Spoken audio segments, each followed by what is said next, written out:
Bismillahirrahmanirrahim. Assalamualaikum warahmatullahi wabarakatuh. Selamat siang Ananda semua. Ibu harap dalam pertemuan kali ini Ananda semua dalam keadaan yang sehat walafiat. Sebelum kita memulai proses pembelajarannya, untuk absensi akan Ibu ambil melalui WA Group saja.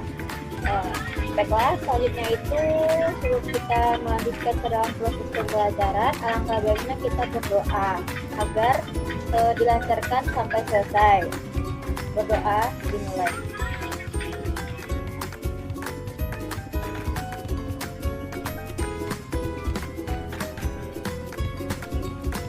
Berdoa selesai.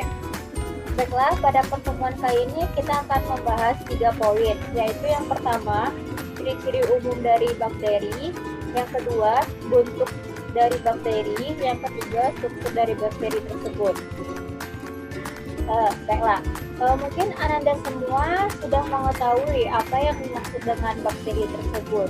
Di sini Ibu akan lebih menjelaskan agar tidak ada kesalahpahaman untuk Ananda semua memahami apa yang dimaksud dengan bakteri tersebut. Bakteri tersebut merupakan mikroorganisme yang berukuran kecil sehingga kita tidak dapat melihat dengan menggunakan mata telanjang saja. Jadi di sini kita akan menggunakan alat bantu yang disebut dengan mikroskop untuk bisa kita melihat bagaimana bentuk bakteri tersebut. Jadi di sini Ibu akan memberikan PPT atau membagikan PPT. Baiklah, ini penjelasan materi pada pertemuan kali ini yaitu tentang bakteri. Di mana pada pertemuan kali ini kita akan membahas 3 poin saja. Yang pertama itu ciri-ciri umum dari bakteri, menjelaskan struktur sel bakteri, mengidentifikasi bentuk sel bakteri. Tadi Ibu sudah menjelaskan apa yang dimaksud dengan bakteri.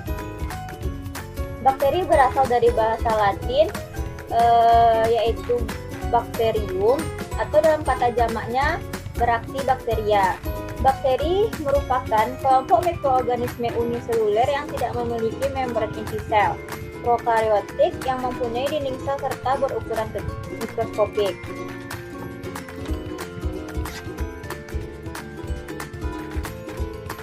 Mungkin Ananda semua mengira bahwa bakteri dan virus itu sama.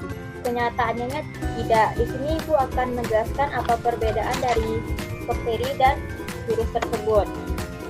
Bakteri itu merupakan organisme bersel tunggal yang hidup di sekitar kita, termasuk di dalam usus kita. Sebagian besar dari bakteri itu tidak berbahaya, bahkan bakteri dapat membantu fungsi dari manusia. Sedangkan pada virus itu bersifat parasit atau membutuhkan inang untuk bertahan hidup. Virus itu dapat menginfeksi sel-sel makhluk hidup termasuk manusia dan dapat juga menyebabkan penyakit seperti flu, HIV, dan lain-lain sebagainya.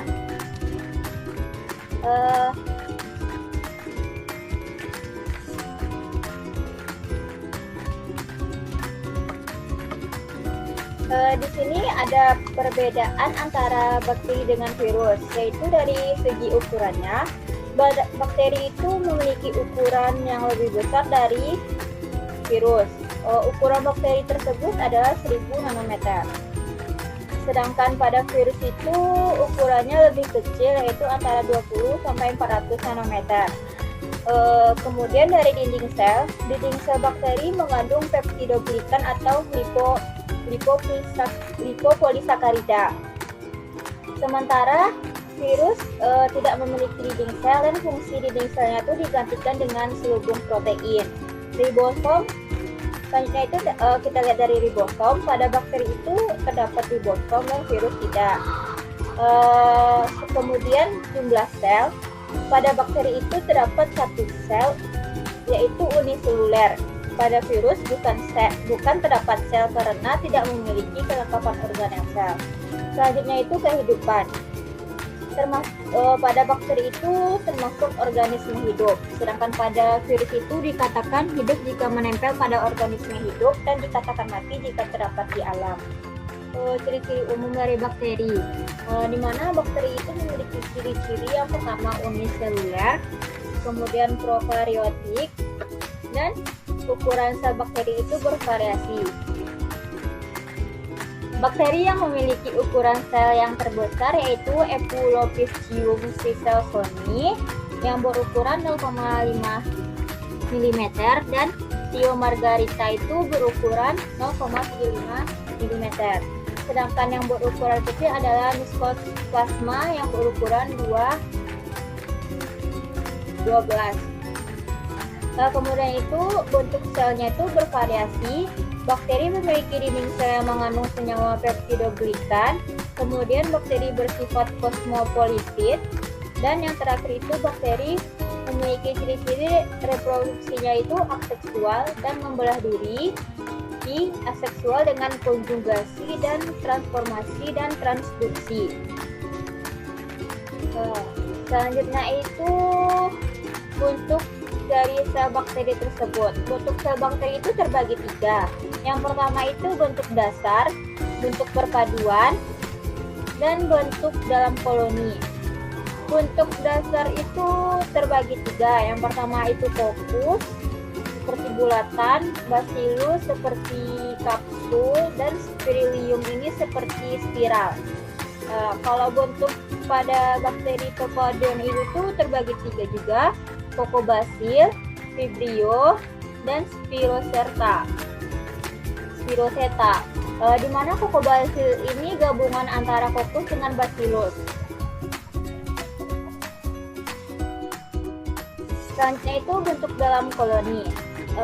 Bentuk dalam koloni itu memiliki berbagai macam bentuknya. Yang pertama itu Monococcus, Diplococcus, Staphylococcus, Streptococcus, Sarcina, dan Tetracoccus. Selanjutnya itu ada Monobacil, Diplobacil, dan Streptobacil. Seperti ini bentuknya.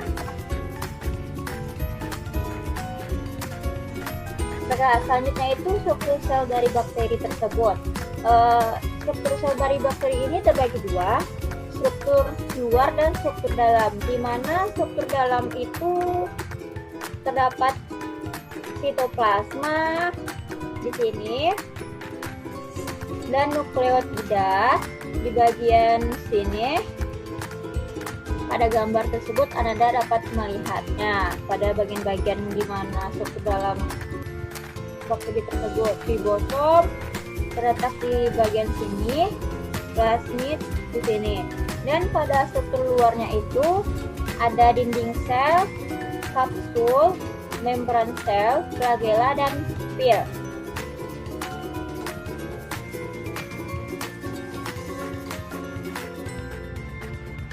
Baiklah, sekian materi yang Ibu sampaikan. Apakah dari Ananda semua ada yang masih diragukan? Kalau tidak, Ibu akan mengakhiri pertemuan kali ini karena jam sudah menunjukkan pertemuan kita sudah berakhir. Untuk tugas akan Ibu bagikan di WA grup saja dan akan dikumpulkan dengan jadwal yang sudah ditentukan. Sekian dari Ibu. Apabila ada kesalahan, mohon dimaafkan. Assalamualaikum warahmatullahi wabarakatuh.